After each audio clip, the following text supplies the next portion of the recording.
Segundo livro dos Reis, capítulo 4, versículo 32. Amém? Vamos olhar? E chegando Eliseu àquela casa, eis que o menino jazia morto sobre a cama. Então entrou ele e fechou a porta sobre ambos e orou ao Senhor. E subiu e deitou-se sobre o menino, e pondo sua boca sobre a boca dele, e os seus olhos sobre os olhos dele, e as suas mãos sobre as mãos dele,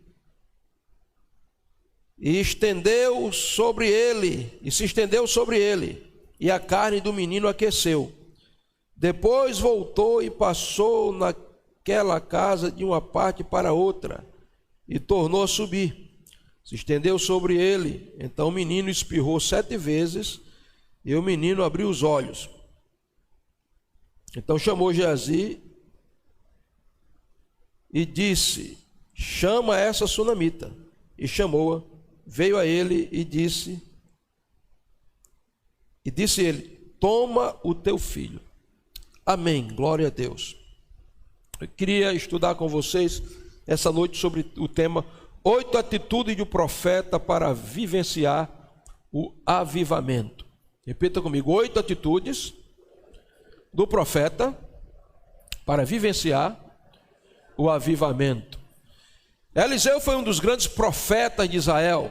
Eliseu foi o sucessor de Elias. Eliseu conheceu Elias de perto. Eliseu foi impregnado pela unção de Deus que estava na vida do profeta Elias. Eliseu viu Elias ser arrebatado por um redemoinho e assumiu a autoridade espiritual de Elias na nação de Israel. Eliseu recebeu de Elias a promessa de que se ele visse Elias subir quando foi arrebatado, a unção de Deus que estava na vida de Elias seria distribuída 2 vezes mais na vida de Eliseu. É por isso que Eliseu fez milagres 2 vezes mais do que Elias. Se você estudar a história de Eliseu, você vai ver que os milagres de Eliseu foram 2 vezes maiores do que os milagres de Elias. Por exemplo, Elias consta-se na Bíblia que ressuscitou um morto. Mas Eliseu, além de ressuscitar esse morto aqui, o filho da sunamita, a Bíblia diz que quando ele morreu, para que os milagres de Deus fossem 2 vezes maiores na vida dele do que na vida de Elias, quando ele morreu, a Bíblia diz que deixaram ele lá numa sepultura aberta. Não sei como é que deixaram, mas ele estava morto, já estava só os ossos de profeta, e alguém vinha fugindo de uma batalha e trazendo um companheiro morto, e como não tinha onde jogar, jogou ali naquele buraco aberto, naquele sepulcro. E a Bíblia diz que quando o defunto tocou nos olhos de Eliseu, o defunto se levantou e ressuscitou, porque o homem de Deus tem unção até nos ossos. Essa é uma das histórias de um dos milagres de Deus na vida do profeta Eliseu. E as 8 atitudes aqui de Eliseu vão retratar exatamente 8 posturas que nós precisamos tomar se quisermos ver o sobrenatural de Deus na nossa vida, o avivamento individual e o avivamento coletivo, porque vocês sabem que a maior necessidade da igreja é o avivamento. O que é avivamento, pastor? Avivamento é Deus soprando vida no vale de ossos secos. O que é avivamento, pastor? É a vida de Deus em nós. O que é avivamento, pastor? É ressurreição espiritual. O que é avivamento, pastor? É Deus descendo com poder e glória na terra dos viventes. Em toda a Bíblia, na história da igreja, os avivamentos provocaram revoluções cultural, social, espiritual e política. Sim, os avivamentos na história da igreja mudaram o destino das nações, politicamente falando também. Só é você ver a história da Inglaterra do século XVIII. Por que que a Inglaterra não caiu no banho de sangue da revolução da época? A Revolução Francesa, por que não caiu? Por causa de alguns homens, dentre eles John Wesley, George Whitefield, Charles Wesley.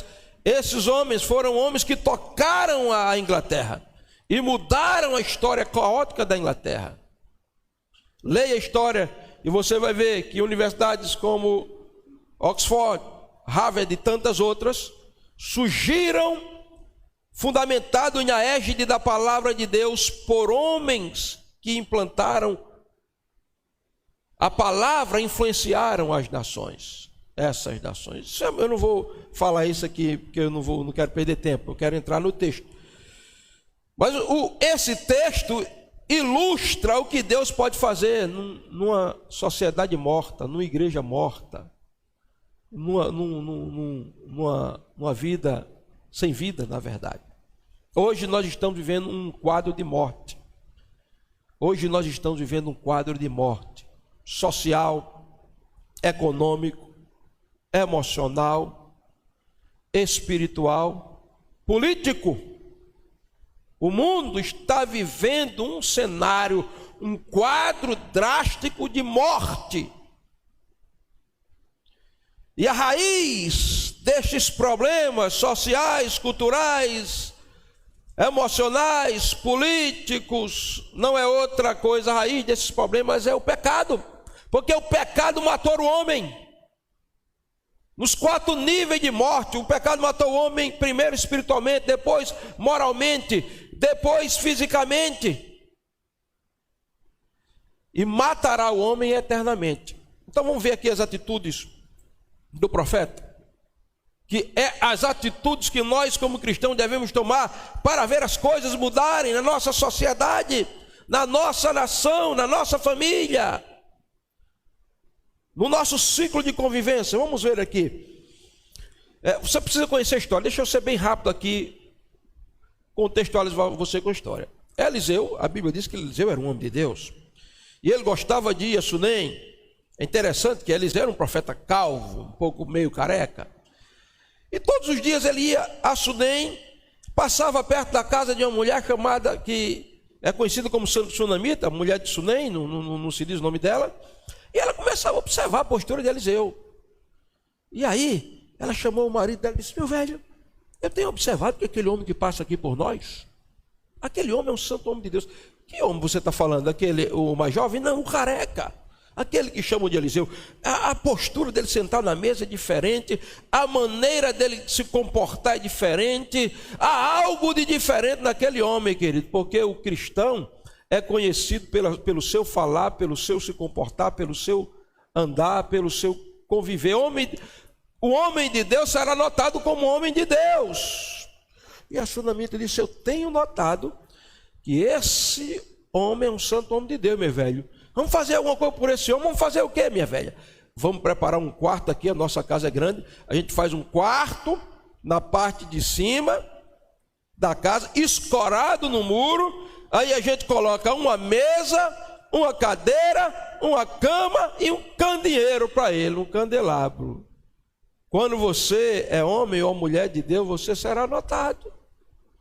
Porque nós estamos sendo observados pela sociedade. Qualquer pessoa pode fazer qualquer coisa, mas se um crente fizer, alguém já diz: não era crente, e não diz que é santo, e não diz que é salvo. Então, homem de Deus é notado, é observado pela sociedade, observado pelo mundo espiritual. Demônios estão lhe observando, anjos estão lhe observando, Deus está lhe observando, mas eu não vou pregar sobre isso não, né? E aí ela arrumou o quarto. Homem de Deus tem que ter quartos, a gente vai ver a importância do quarto aqui daqui a pouco. Colocou uma cama. Homem de Deus tem que estar sendo renovado nas suas forças, descansando de Deus. Uma mesa, porque o homem de Deus tem que se alimentar. Um candeeiro, porque o homem de Deus tem que ter luz, revelação. E uma cadeira, porque o homem de Deus tem que, às vezes, sentar confortavelmente, esperando que Deus haja. E aí lá vem Eliseu, e a Sunamita disse: meu senhor, venha cá, por favor. Eu tenho notado que o senhor é um homem de Deus.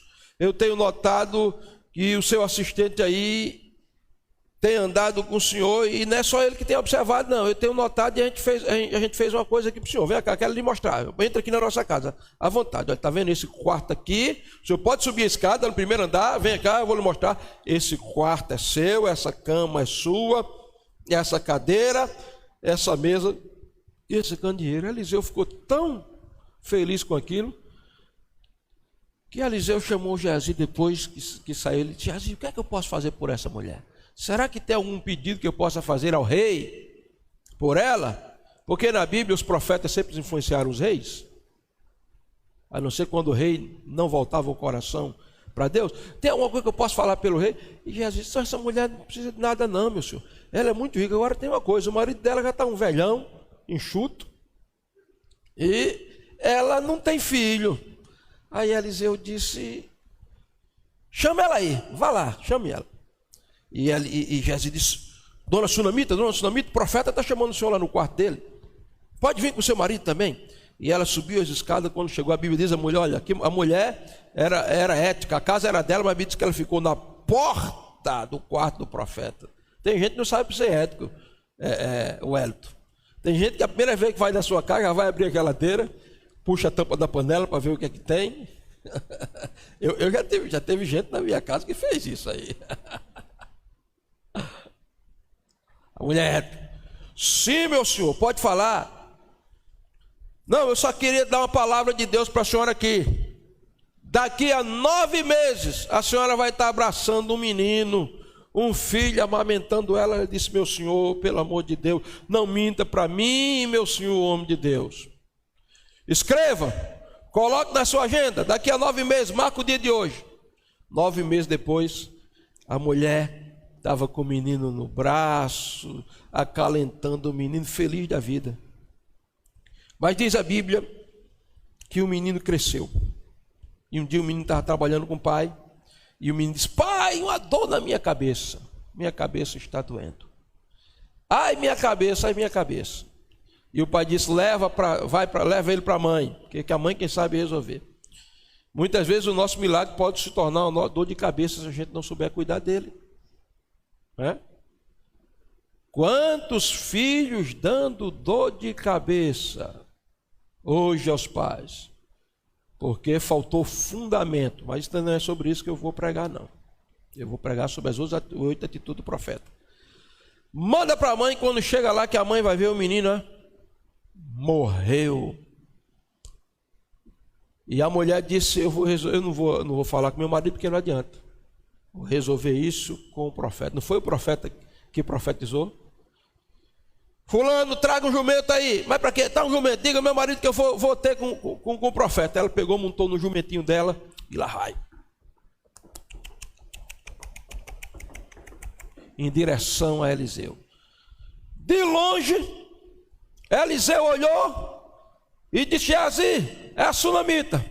Pega o meu cavalo, vai correndo atrás dela, vê o que é que ela quer. Geazi montou no cavalo de Eliseu. Encontrou a Sunamita e disse: minha senhora, vai bem contigo? E ela nem deu muita atenção no momento. Vai bem com seu marido, minha senhora, vai bem com seu filho, vai bem. Depois vocês vão ver porque que a mulher disse isso. E Eliseu e Geazi não entendeu nada, voltou e lá vai. Mulher, quando chegou, que viu Geazi, jogou nos pés dele, abraçou os pés e disse: meu senhor, eu lhe pedi filho, eu pedi milagre ao senhor, meu senhor. E Geazi disse: minha senhora, pelo amor de Deus. E Eliseu disse: olha, deixa ela, porque eu estou notando que a alma dela está amargurada e o senhor não me revelou o que é. Porque Deus não é obrigado a revelar a todo mundo, tudo a todo mundo. Tá? Nem toda vez o profeta, Deus revela ao profeta. Né? Geazi, pega o meu cavalo, vai lá. Pega o meu cajado também, vai lá e resolve a situação. O menino morreu. Geazi pegou o cavalo, chegou lá, subiu no quarto. A mulher tinha botado o menino lá no quarto do profeta. Pegou o cajado dele, pá, pá. e não tinha reação nenhuma. Sabe por quê? Pregação sem unção é como cajado de Eliseu na mão de Geazi. Não funciona. Irmãos, você pode bater de tapa no morto, você pode dar cacetetada no morto, você pode chutar o morto, você pode espetar o morto com agulha. Morto não reage, morto não vê mais, não fala mais, não ouve mais, não se emociona mais, não chora mais, não sente mais a presença de Deus. Morto não reage, não adianta bater no morto.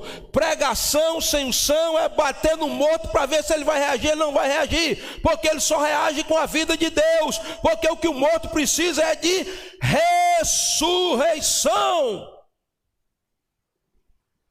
Lá volta Geazi decepcionado. Meu senhor Eliseu, não deu certo. Ô Geazi, você não aprendeu ainda, me dá o cavalo, fica aqui.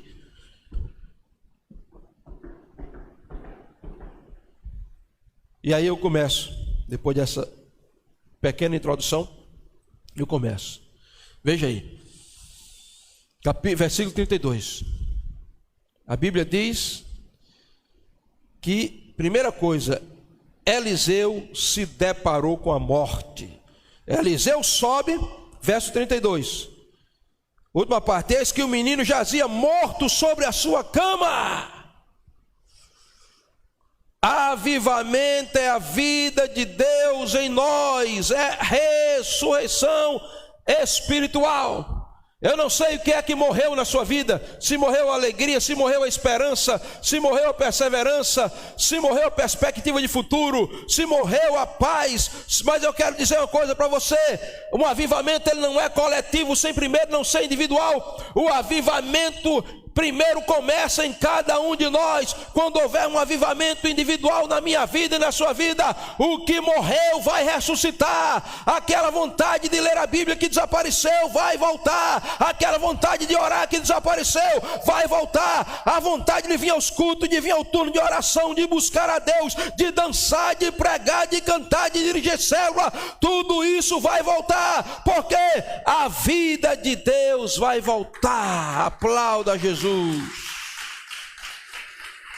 E aqui, irmãos, primeira atitude do profeta, diz a Bíblia, versículo 33, então entrou e fechou a porta sobre eles ambos. Daqui, primeira atitude do profeta para ver o avivamento, entrou na privacidade de Deus, subiu as escadas, entrou no quarto, quando olhou o menino morto, a primeira coisa que o profeta fez foi, pá, fecha a porta.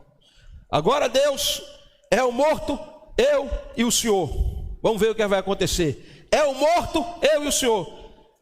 Mas Geazi não pode entrar, não. Deixa Geazi de fora. Geazi não resolve. Geazi já bateu com o cajado do menino, não adiantou. E a Sulamita? Não. O negócio é individual, Deus. Ela é mãe. A interferência emocional. Fechar a porta, queridos. Eu quero. Você quer viver? Quem quer viver o avivamento, o sobrenatural de Deus aqui, os milagres? Então entre na privacidade de Deus. Tem coisas que você não tem, é só você e Deus. Tem coisas que tem que fechar a porta, só entre você e Ele. Você sabe o que é privacidade? Você conhece uma pessoa hoje, diz que é sua amiga, mas você não sabe de quem é. Ela não é, não, eu sou sua amiga virtual. Mas você, o primeiro contato que teve com ela foi hoje. Você já chega mostrando a sua casa, tudo entra aqui no meu quarto? Não, ela tem que ganhar confiança, porque privacidade não é para todo mundo. Você pode sofrer uma grande decepção se você abrir a sua privacidade para aquela pessoa que você não sabe de onde veio, quem é, né? Chegou um camarada lá na Babilônia e disse: Ezequias, rapaz, eu sou enviado da Nabucodonosor e me mostra aí tua casa. Ezequias abriu, mostrou os tesouros dele, tudinho, a casa, tudinho, os tesouros do rei, a casa dele abriu. Aí quando Ezequias voltou, aí o profeta Isaías disse: meu rei, como é que o senhor abre a porta, mostra tudo desse jeito assim, a privacidade? O senhor, olha, esse cara, ele é servo de Nabucodonosor, que vai vir, vai pegar esses tesouros aí que o senhor mostrou, vai levar tudo. Então, queridos, Tem coisas que é individualidade entre você e Deus. Por isso que Jesus disse assim, ó: quando você for orar, entra no seu quarto, pá, fecha a porta e ora ao teu pai que vem em secreto. Ah, pastor, por que não aconteceu o avivamento na minha vida? Porque você vive muito na coletividade e não quer se isolar na presença de Deus. E há momentos que você tem que estar na coletividade, mas há momentos que tem que ser você e Deus. Entra no quarto e fecha a porta. Meu senhor, meu marido, que era teu servo, morreu, deixou uma dívida e está vindo os credores para escravizar meus 2 filhos. O que é que eu faço? Aí Eliseu disse: mas o que é que você tem em casa, senhora? Em casa? O senhor não tem nada, estou indo já embora. Não tem nada? Então não posso fazer nada. Ah, lembrei, eu tenho uma botija com um pouquinho de azeite. Então faça o seguinte: primeira coisa, vá na sua vizinhança, peça um bocado de vasos, de botijas, junta tudo e depois fecha a porta, que o milagre vai acontecer quando a porta estiver fechada. Quem quer ver o milagre de Deus aqui na sua vida? Então você tem que começar a fechar a porta dos seus olhos. Não veja qualquer coisa. Os olhos são as portas de entrada para o pensamento, para a alma e para o espírito. Fecha os olhos para o que você não deve enxergar. Fecha a porta dos teus ouvidos, não ouça qualquer coisa. Fecha o teu coração para aquilo que não glorifica a Deus, não edifica, não exalta o nome do Senhor, não causa fé em você, não estimula a sua esperança, porque o milagre vai acontecer e a ressurreição vai acontecer quando você entrar na privacidade de Deus e fechar a porta e ficar só você e Ele. Individualidade. Diga amém. Primeiro, o profeta fechou a porta. Segundo, pastor, depois que ele fechou a porta, veja, verso 33. Então entrou ele, fechou a porta sobre eles ambos, não somente sobre ele. Tem momentos que é só você e Deus, nem o pastor pode te ajudar. É você, Deus e o seu problema, você, Deus e o seu morto. Fechou, ficou só os dois, o problema e eu. Chama ele, Geazi, não vai dar certo. A mãe do menino também não dá, e o pai do menino não. O que é que eu faço? Agora você e Deus. E aí ele vai fazer o seguinte, ó. Olha aí, verso 33. Então entrou, fechou a porta sobre eles ambos e orou ao Senhor. Aqui está um segredo, todo mundo já sabe, mas que tem que estar sendo repetido, até a gente agarrar e acreditar de verdade e colocar em prática. Qual é o segredo? Ativou a oração. Fechou a porta, botou o joelho no chão e disse: meu Deus, agora me dá estratégia. O menino está aí, o defunto, meu Deus, o que é que eu faço? Como é que se resolve? Só o milagre desse. Ativar a oração. Irmãos, quando nada mais funcionar, é hora de ativar a oração, porque a oração é infalível. O grande problema é que a gente procura todo mundo, mas a gente não procura o SOS celestial. Ative a oração, porque todo avivamento foi resultado de muita oração. Os missionários moravianos foram uns dos maiores missionários do mundo. Os missionários moravianos, alguns chegaram a se vender como escravo para evangelizar os escravos. Os missionários moravianos foram responsáveis por a conquista de milhares de vidas em territórios inalcançáveis. Mas qual foi o segredo do missionário moraviano? O segredo foi que um homem chamado Zinzendorf,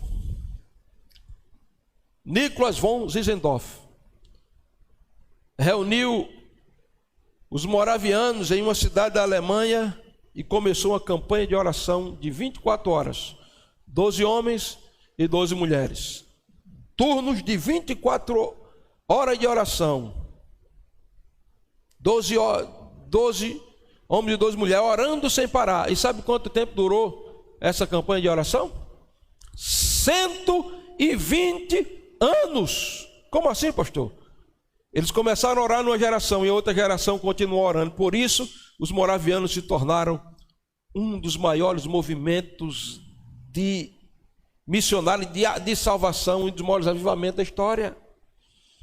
Todo avivamento, irmãos, começa com oração. O próprio Jesus, antes do avivamento chegar em Israel através de Jesus, a Bíblia diz, depois que ele foi batizado no Jordão, a Bíblia diz que o céu se abriu e o Espírito Santo desceu em forma corpórea, e o Pai disse, esse é o meu filho amado, que dele me comprazo. Mas a Bíblia diz que que isso aconteceu enquanto Jesus orava. Então a oração abre os céus, a oração faz Deus bradar do céu, a oração faz o Espírito Santo descer, a oração ativa o sobrenatural.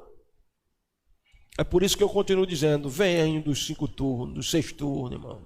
Todo dia, 5 horas da manhã tem gente aqui, 6 horas da manhã tem gente orando aqui, inclusive eu, 7 horas da manhã tem gente orando aqui, 2 horas da tarde tem gente orando aqui, 3 horas da tarde tem gente orando aqui, 5 horas da tarde tem gente orando aqui.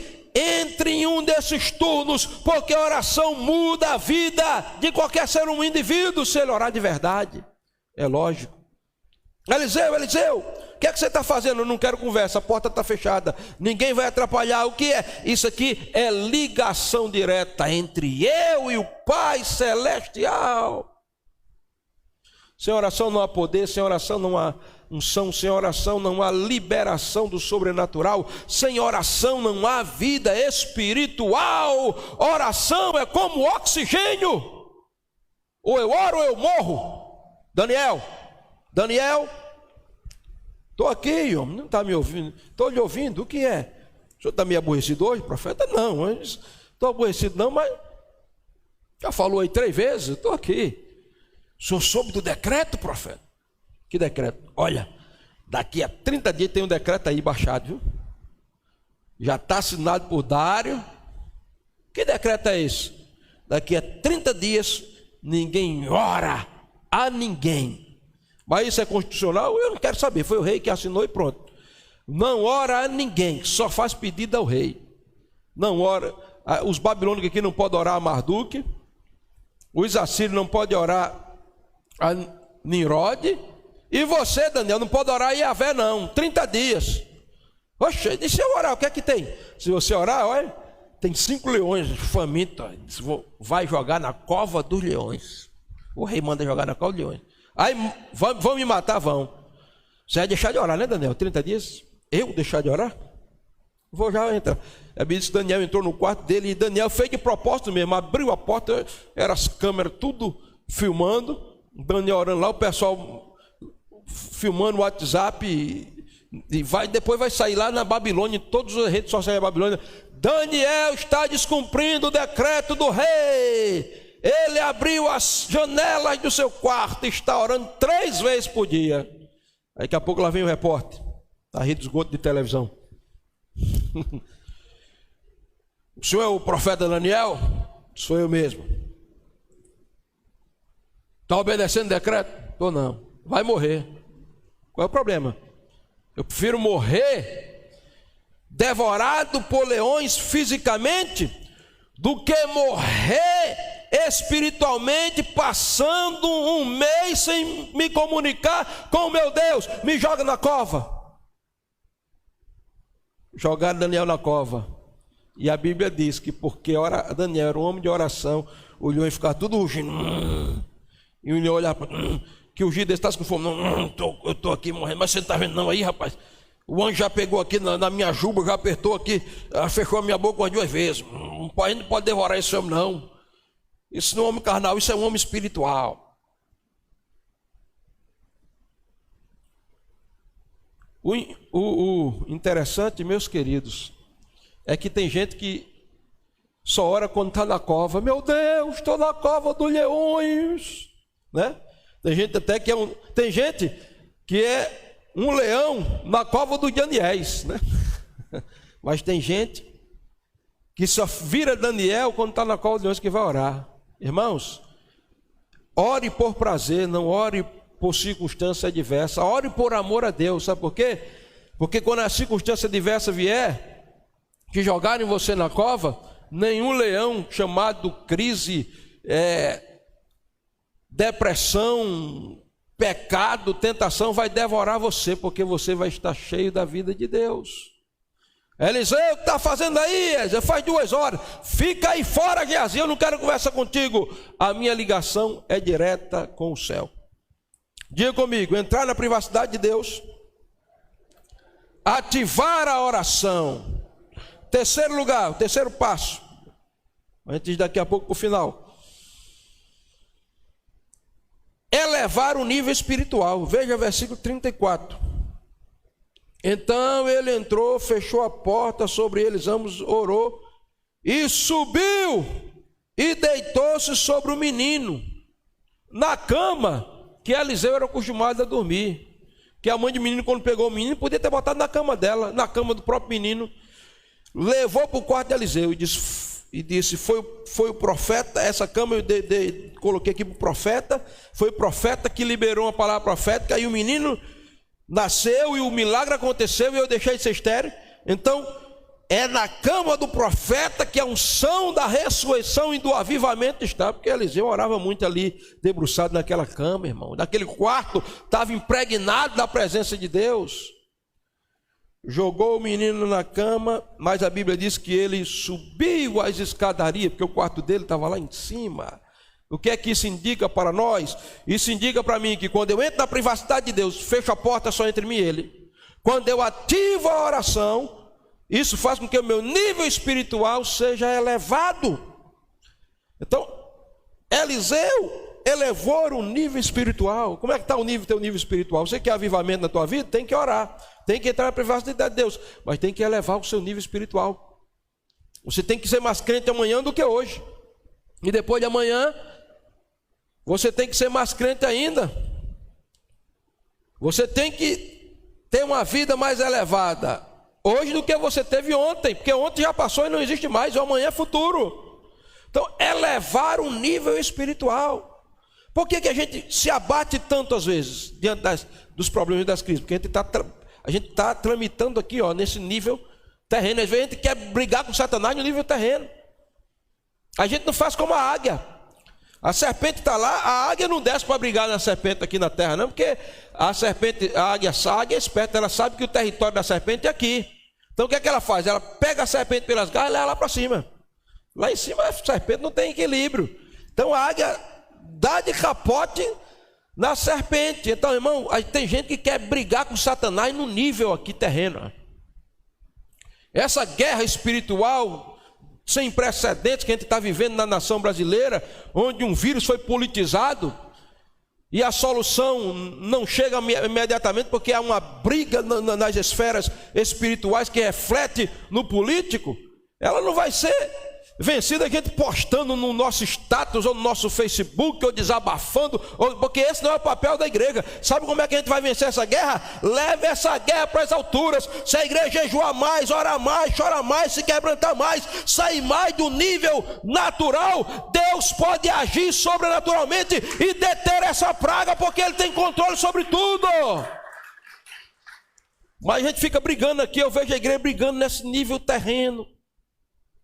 Eu tenho 15 minutos e o carro da polícia já está passando ali, meu Deus. Nesse nível terreno. E a gente não livra a guerra, não leva a guerra para a esfera espiritual. Você que vive postando aí no teu Facebook, no teu WhatsApp, eu sei, é liberdade de expressão. Quantos dias tu tem jejuado pela tua nação? Quantas horas tu tem chorado e orado diante de Deus? Igreja, a nossa guerra é nas regiões celestiais. A nossa guerra não é contra a carne, não é contra homem, não é contra prefeito, não é contra governador, não é contra deputado, nem contra presidente. A nossa guerra é contra principados e potestades, e é lá que nós vamos vencer. É lá que nós vamos vencer. Então eleva o nível espiritual. Isso aqui a gente ia falar tanta coisa, mas não tem mais tempo não é? Quarto lugar, ele identificou-se com a crise, verso 34, que coisa esquisita Eliseu fez, subiu e deitou sobre o menino. Eliseu subiu, fechou a porta, orou, disse, meu Deus, o que é que eu faço? Aí às vezes a gente faz alguma loucura, né? Que as coisas de Deus, a sabedoria de Deus é loucura para os homens, a sabedoria dos homens é loucura para Deus. Eliseu disse: o que é que eu faço? Pum, se jogou por cima do menino. Ficou lá, colado corpo a corpo com o menino, identificou-se com o menino.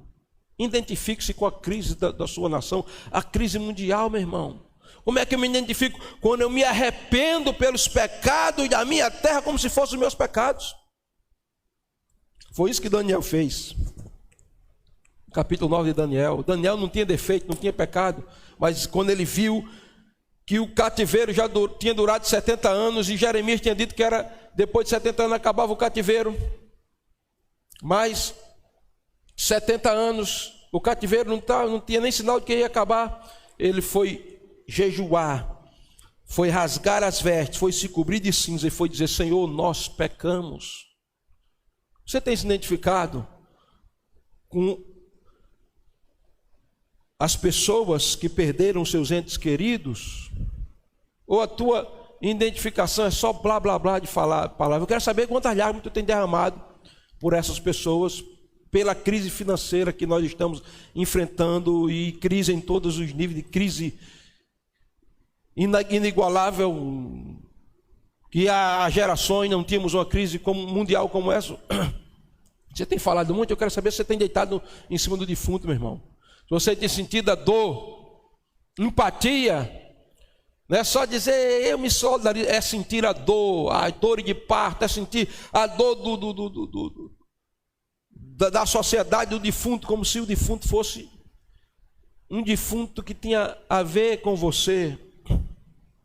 E aí, para terminar, Eliseu identificou com a crise aí, ele vai fazer 4 coisas inusitadas aqui. Primeiro, ele liberou a voz profética.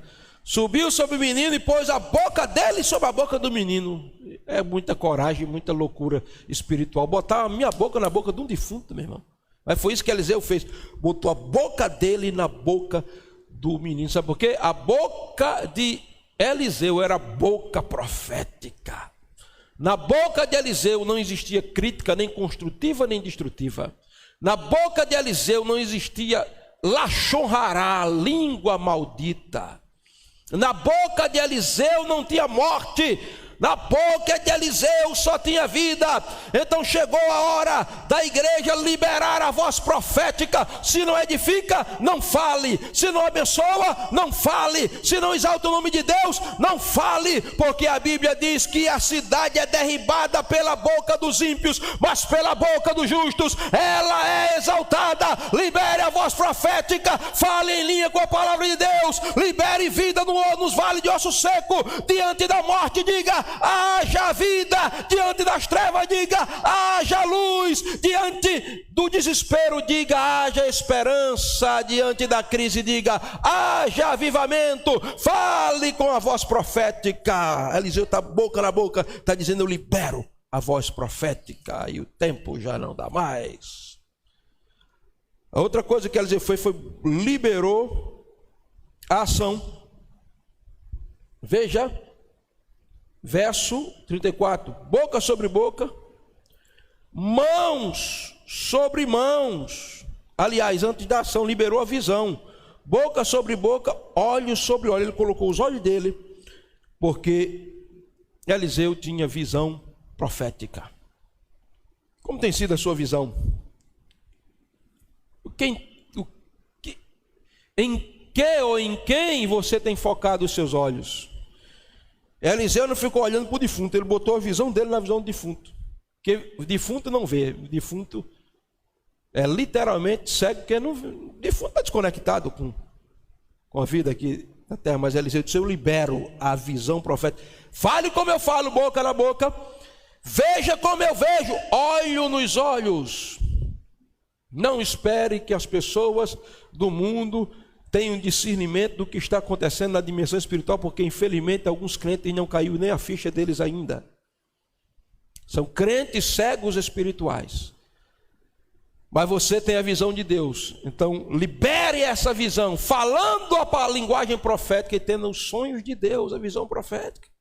Ah, pastor, o que é que o senhor está dizendo? Porque dizem que nós vamos ter que conviver com esse vírus, talvez por anos, ou por tantos meses e que já existe isso aí. Você acha que eu vou ficar me vendo agora que gente agora vai ficar por anos reunindo sem poder reunir a igreja completa? A gente agora... Isso é uma visão pessimista. Eu vou falar a palavra de Deus. Eu sei que isso é um sinal da volta de Cristo, mas eu vou liberar a palavra profética, eu vou liberar a visão profética. Qual é a visão que você vê? A visão que eu vejo é Deus exterminando essa situação, acabando com essa crise e vindo um grande avivamento, porque foi David Wilkerson quem profetizou na década de 90. Essa pandemia, ele profetizou disso que está acontecendo. Mas ele também disse que por causa dessa pandemia, a igreja ia orar como nunca orou, e eu acredito que está orando. E por cada oração da igreja, ele disse, Deus vai enviar a terceira grande onda de avivamento que varrerá a terra. Você sabe que David Wilkerson profetizou com detalhes. Eu não tenho mais tempo, então vou terminar. Vamos ficar de pé, né? Porque agora eu tenho que terminar mesmo, porque agora não é o relógio não, é a lei que manda. E aí, ele colocou as mãos sobre a mão do menino, liberou a ação. Tem gente crente de mão atada, parece Lázaro, né? Lá está com os olhos vendados, os pés e as mãos atadas. Tem gente que, além de estar cego, está assim, ó. Além de estar cego e morto, está amarrado. Em nome de Jesus, não. Em nome do pecado. Mas ele colocou as mãos, libera as mãos. Colocou os pés sobre os pés do menino, libera a ação dos pés. E, em último lugar, ele perseverou no propósito, né? A Bíblia diz que ele foi lá num canto do quarto, foi lá no outro canto do quarto, foi lá, porque ele fez uma vez e não aconteceu nada. Tem gente que é muito fácil desistir. Ora uma vez, pronto. Deus me respondeu, nunca mais ora. Aprenda com George Miller, um dos homens de mais fé da história da igreja, que orou toda a vida dele por dois amigos dele. Ele nunca se converteu. No dia que George Miller morreu, um se converteu. No dia que ele foi enterrado, o outro se converteu. Persevere no propósito, não desista com tanta facilidade. Amém?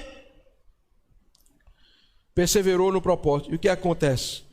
Quando ele toca olho com olho no menino, boca com boca no menino, mão com mão no menino, a Bíblia diz que o menino já tinha aquecido. Na primeira vez, o menino tinha aquecido, mas não tinha ressuscitado.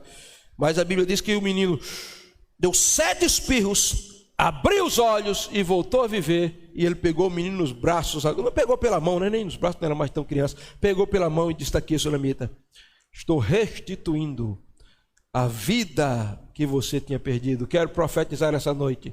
A tua esperança será restituída, o teu fervor espiritual será restituído, o teu primeiro amor, a tua alegria será restituída, porque avivamento está vindo e você vai viver as 8 atitudes para ver o avivamento espiritual na sua vida. Dê um aplauso a Jesus.